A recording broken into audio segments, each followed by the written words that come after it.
let's get started with the programming fundamentals and introduction to Python programming. Okay. Most of you would have come across that there are so many top companies that use Python today, right? So all the companies, you name a company and they have already started using Python. And Python also has two versions, so Python 2 and Python 3. Now we have Python 3.8 being the recent one, and Python 4 is also there getting tested in the beta version. But we will be sticking on with Python 3.8.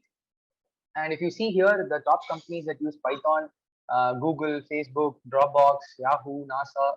So there are various products in every companies, right? So if you take Google, they have a lot of things, search engine optimization, right? So, and then Facebook has some digital marketing campaigns that are being done, right? So we have Firefox, Quora, Instagram. So you have a lot of recommendation system kind of stuff.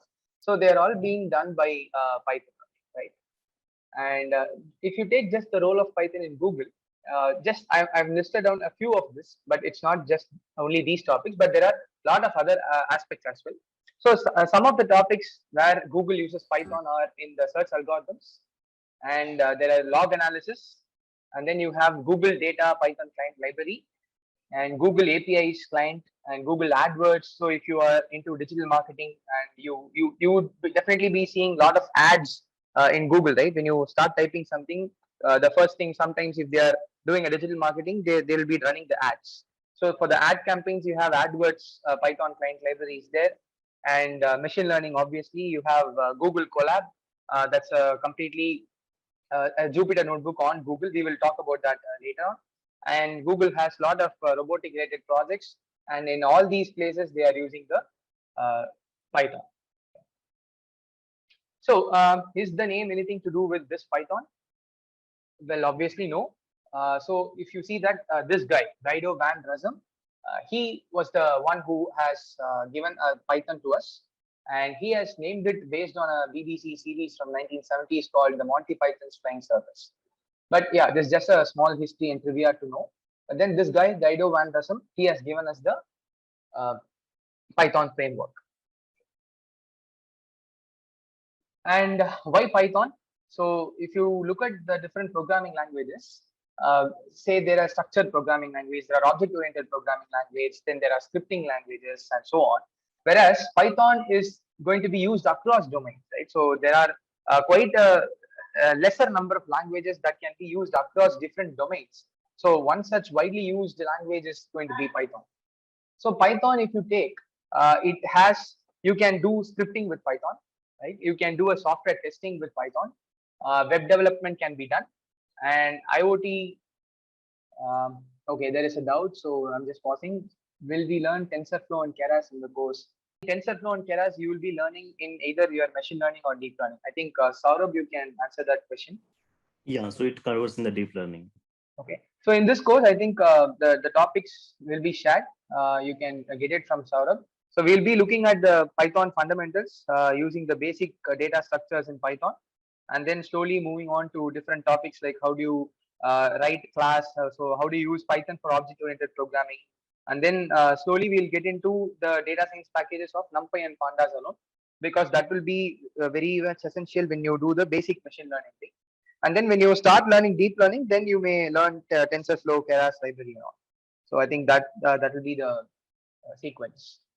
Okay. Yeah. So coming back, Python is actually used across different domains, as I said.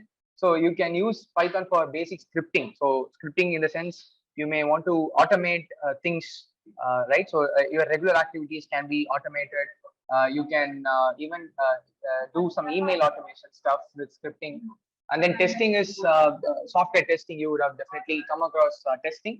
So when there is a software that is being developed, then obviously testing comes along with that. So you have to do a rigorous testing, and if you are following the current trend, there are so many automation testing that are coming up. So they are slowly replacing your manual testing components, and you have Python functions and libraries that will be helping you to do the software testing as well. And then web development, there are two gigantic frameworks in Python. So one is Flask and the other is Django.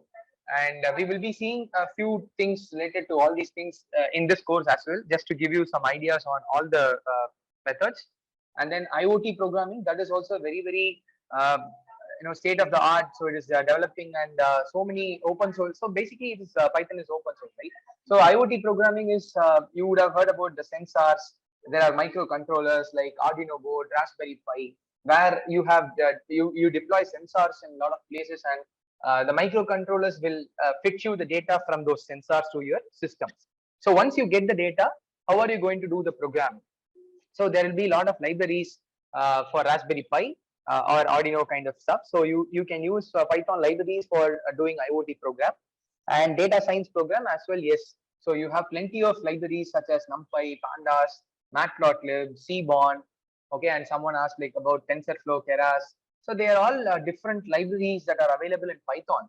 So, but to use all those packages, you have to know the fundamentals of Python programming, like how do you declare a variable, how do you write some piece of code, how do you write a loop statements, how do you use list, then dictionaries, right? So these are the fundamental topics that you should be aware in order to write the data science related programs at a later stage.